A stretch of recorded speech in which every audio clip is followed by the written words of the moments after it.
Let's go to the Middle East, as you and I always discuss. I want to put this tweet up here. Tomorrow, according to the Prime Minister of Israel's social media account, the Mossad and the IDF have received the list of the hostages due to be released. That's pursuant to the ceasefire framework, and that information was conveyed to the families of the hostages. So I have not seen a specific number or the identities of who will be released tomorrow. Obviously, that will be made known tomorrow. As we speak, Hal, this is live in Washington right now.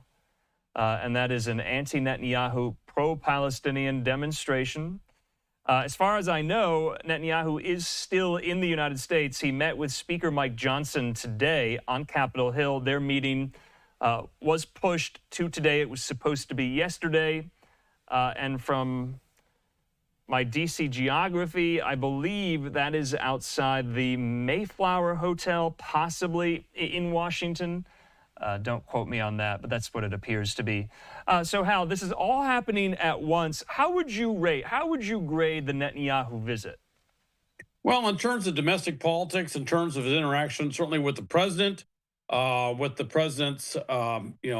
team, if you will, and certainly with Speaker Johnson, it was very positive. I think he came away. He would see this, certainly Bibi Netanyahu would see this as a win. This was a very successful thing. I think the one thing that and I'm not it's still, 2 days later, I'm still rather quizzical, if you will, as to where the original germ of the idea of doing this land trade, turn it over to U.S. territory of the Gaza Strip came from, whether that was something that may have been an Israeli idea that they maybe talked to President Trump about, or if that was actually a U.S. or President Trump idea that he went with.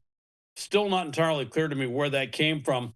That was really the wrinkle this week. And of course, the thing with that is it has galvanized the Middle Eastern leaders. And maybe, I got to tell you, in the world of diplomacy, maybe that was the idea. If you can't get them to agree on something, you give them something to all agree on that they don't like.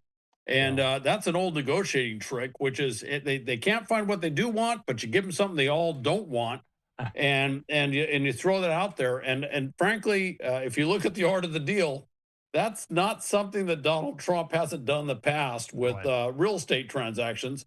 So, and he did explain it today as a real estate transaction, which I thought was kind of interesting to use that language. So certainly, the Egyptian President Sisi is very vocal about this. He seems to be leading the pack and going, this is not going to happen, as are other Middle Eastern leaders. And of course, as all this talk of the Israeli Defense Forces coming with a plan to forcibly deport the Palestinians in Gaza out is bringing up lots of questions in terms of international law, whether that's a ethnic cleansing thing. So in that regard, yeah, very successful trip. Slightly overshadowed by everything I just talked about. Yeah, definitely. Right? Yeah, Hal, I just want to kind of pose this to you.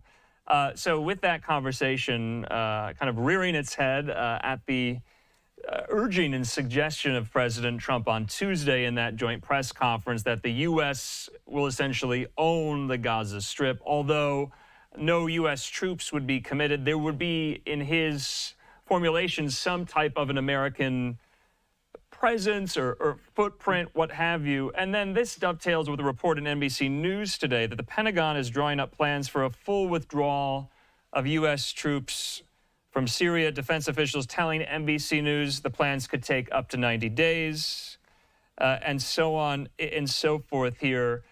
Do those two stories jive? Syria, Gaza? Everything's connected in some way, but what I will say is that the dynamics in Syria have changed dramatically. Of course, Assad is out. All right. The other thing is that the Syrian, the SDF, which is the Kurdish-backed forces that work with the U.S., and the U.S. also works with another Syrian force there too. Both of those forces are, at least reportedly, are talking to the new Syrian government, and they're coming up with some sort of arrangement, if you will, if not an incorporation, but we've seen a number of these groups basically become part of the new Syrian government. And it sounds like there's a lot of work being done on what to do with and this is the biggest issue why we're there for ISIS. I mean, that's our mission in Syria, is a counter ISIS mission, and part of it is to secure those holding areas, if you will. Some have called them detention camps, if you want, but where they have 50, 60,000, not just ISIS members, but ISIS members with their families are being held. And the great fear is that whatever's holding them there would fall apart. All of a sudden, you'd have thousands of ISIS operatives that would be on the loose, and you would see a resurgence of ISIS in the region. Well, they're working through that.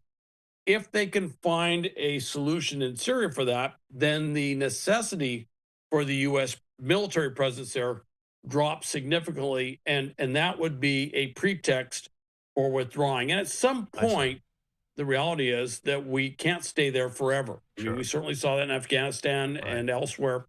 So at some point, we do have to plan for withdrawal. It's not quite the same situation we had some years back, where there was a rather sudden decision to pull our forces out of Syria.